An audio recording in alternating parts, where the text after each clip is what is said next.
माझे नाव लक्ष्मण सुरेश कोल्हाटे। मी आता 4थी शिकतो। माझ्या शाळेचे नाव राजाराम शेठ विद्यालय। आज मी तुम्हाला गोष्ट सांगणार आहे, ती तुम्ही शांततेने ऐकावी ही माझी नम्र विनंती। माझ्या गोष्टीचे नाव गाई व सिंह।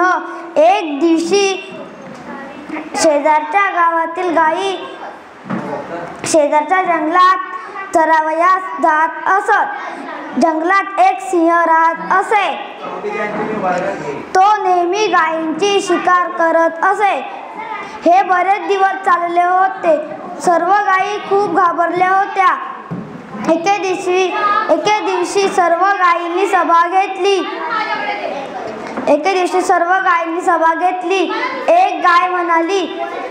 एक वृंद गाय म्हणाली, आपण जंगलात एकट्या जातो म्हणून आपल्याला सिंह एक करून खातो।